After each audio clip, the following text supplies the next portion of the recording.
Hey ladies, I just wanted to hop on here to just kind of check in, make sure you guys were doing good, and just give you like a motivation fitness to kind of just push you through the weekend and make sure that you guys are nailing what you need to nail. So if you watched my live on What the Health, it really talked about kind of taking some time. If you're feeling a little bit more tired, make sure that, maybe the alarm's getting shut off, and just take some time for yourself if you can. Like tomorrow, for example, like there's no alarm going off for me tomorrow. I'm going to let myself sleep. If I sleep till 7, then I sleep till 7. If I get up at 6, then I get up at 6. I'm going to let my internal clock take it for tomorrow. Today, I needed the extra hour, got the extra hour of sleep, and feel a million times better.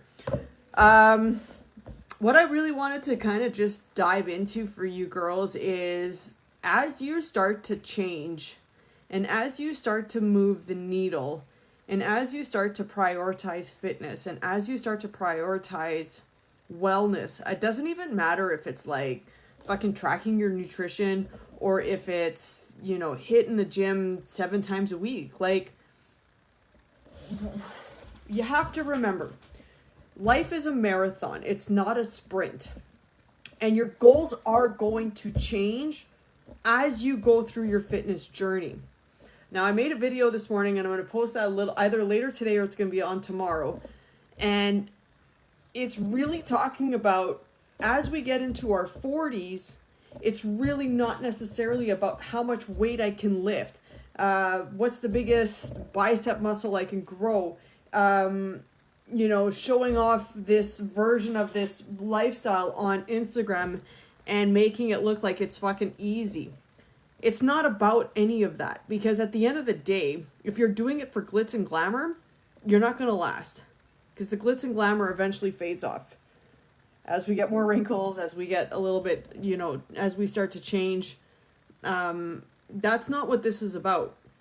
And what we really want to focus on is how we can create a functional movement for the rest of our lives so that we can be the strongest version of ourselves no matter what. As we get older in women, our bones become more brittle. If you guys aren't taking the best supplements in the market right now, or at least trying to get the best guys going, then it's like taking chalk because it's filled with a bunch of other shit. If you're not making your bones stronger by creating a strength training base, this is why we do presses, this is why you get the bro reps, this is why you do squats, this is why you do back rows, this is why you do push-ups, this is why you do core. Because while you're building muscles, you're actually strengthening your bones. And when you strengthen your bones, your body becomes a lot harder to break and can take more in the later years of our lives. So when we focus micronutrients, which are your supplements, your vitamins, your minerals, when we focus that so that we can get the proper absorption of iron from vitamin C, when we can get the proper magnesium from taking calcium, when we start to know how things start to work and how our bodies start to feel and how our bodies start to move and how our bodies start to create this beast form that you never knew it could do. Your body always knew it could be strong. You just had to buy into it, and you had to learn that your body is magnificent, that your body is a fucking vessel of awesomeness.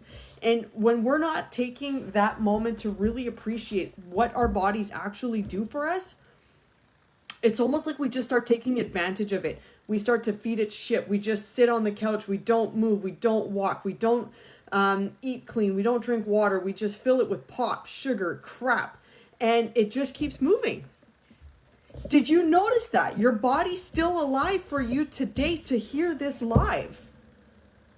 Because your body is so magnificent. It's so wildly amazing that no matter how much shit you give it, it will still work every single day for you. To keep your spirit and your soul walking around this earth, you need to take care of your meat vessel. You need to take care of this carcass that we're walking around in. Because it is a holder of your soul. It is a holder of who you are in your spiritual form. It is every ounce of you.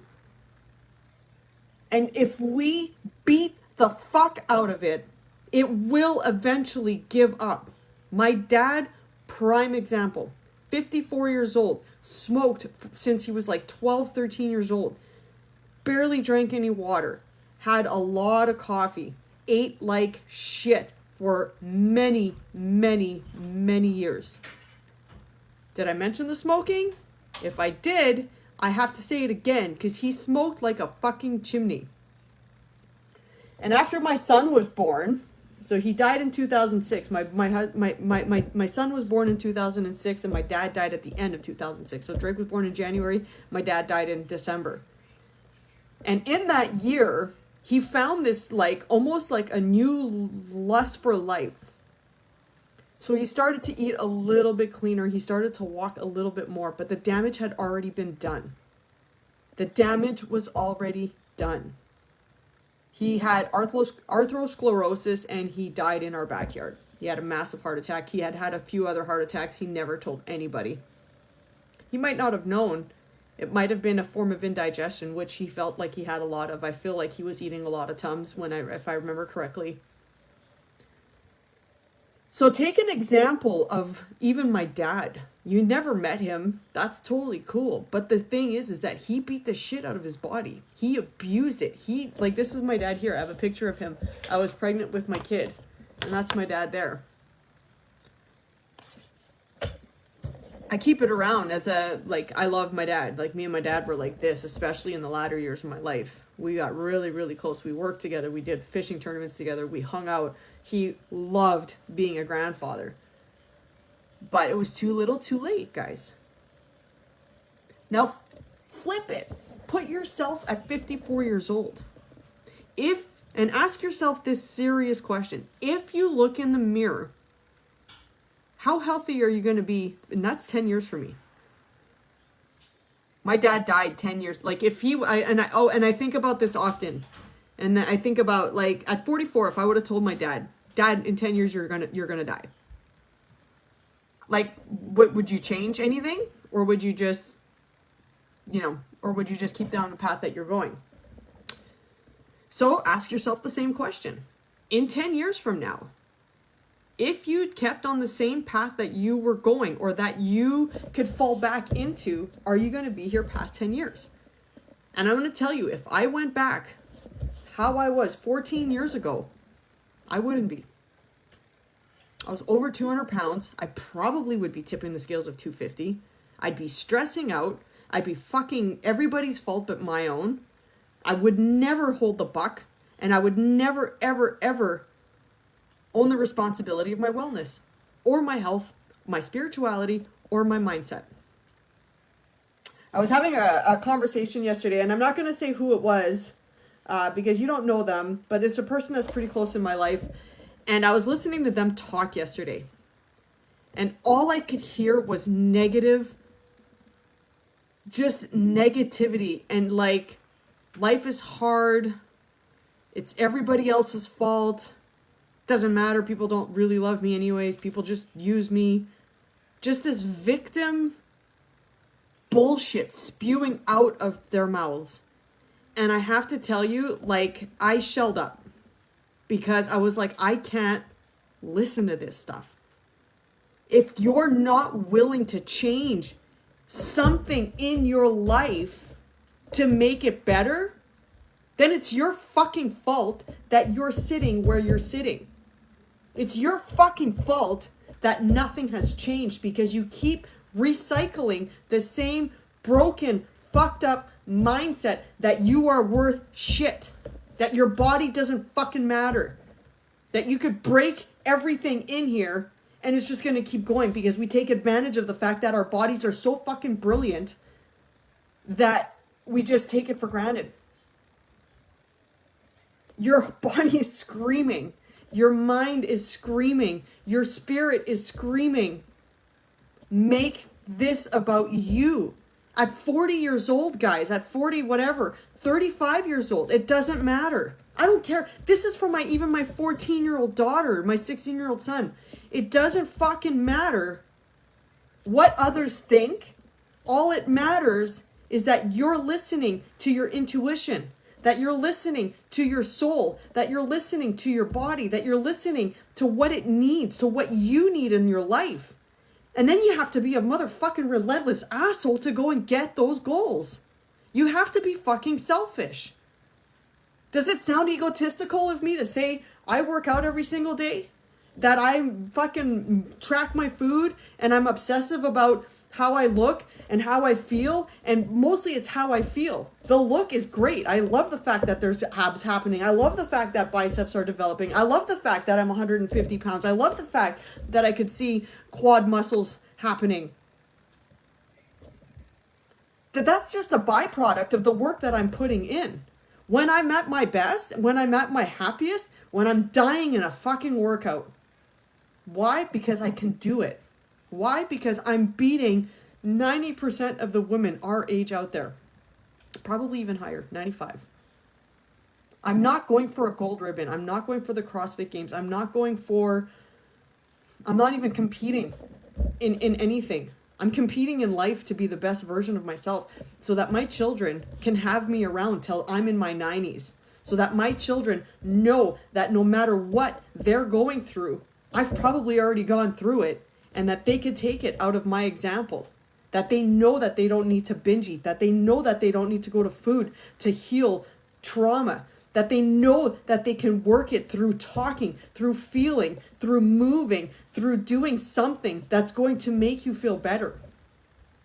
Now, am I perfect? Not even a fucking chance am I close to perfect. But I'm relentless. I'm dedicated. I'm driven. At 44 years old, the best shape of my fucking life. The most focused I've ever been in my entire life. And I would not be focused if I was drinking, if I was smoking weed, if I was eating shitty food, if I felt like shit, if I played victim and it was everybody else's fault. It was her fault that my relationship broke up. It was her fault that I'm whatever. It's her fault. It's the government's fault that I lost my job. It's the government's fault that the gym closed down. Well, actually, that one's actually kind of true. But still, it was my reaction to it. I let it sit and I let it fester, and I never dealt with it until 6 months ago. Own it.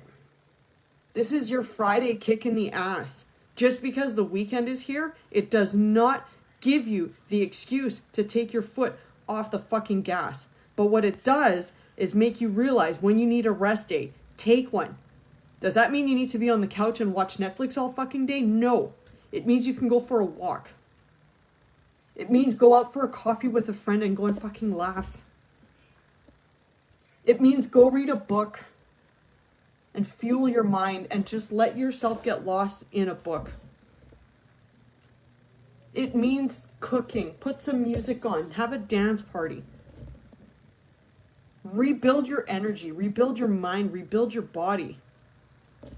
If I would have asked him 10 years before he passed away, and I told him, in the future, you're going to have 4 grandchildren, 3 grandsons, and a granddaughter.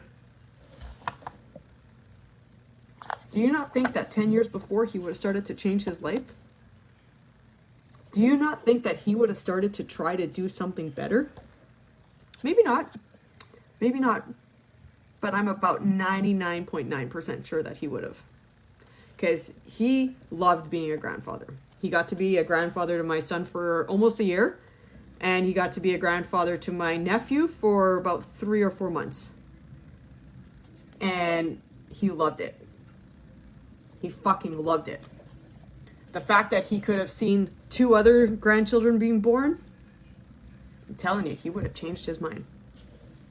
Put yourself in that spot and ask yourself this question. What does it look like 10 years from now? And when you want to fucking cave and swallow and wallow in fucking self-pity, in fucking doubt, in fucking shame, in fucking self-destruction behavior,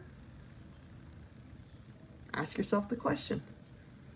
10 years from now, what does my life look like?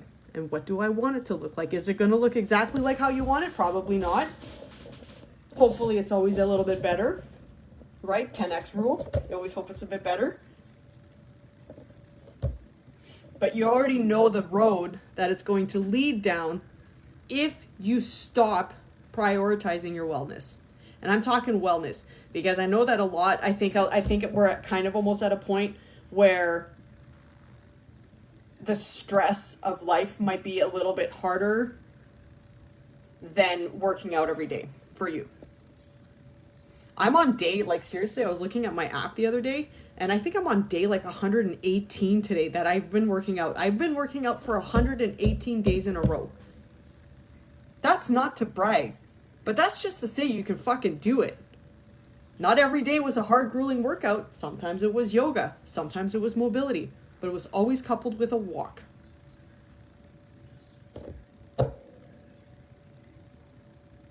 You gotta learn, and I'm telling you, like the negative people in your life, you gotta put boundaries up. And you kind of have to dictate what's allowed, how much interaction, how often do you want them around, how much do you talk to them, what do you talk about, and you always have to dictate in your head the responses back. Because always remember, misery loves fucking company. So when you're flying up here and they're fucking down here and they throw an anchor, let it fall.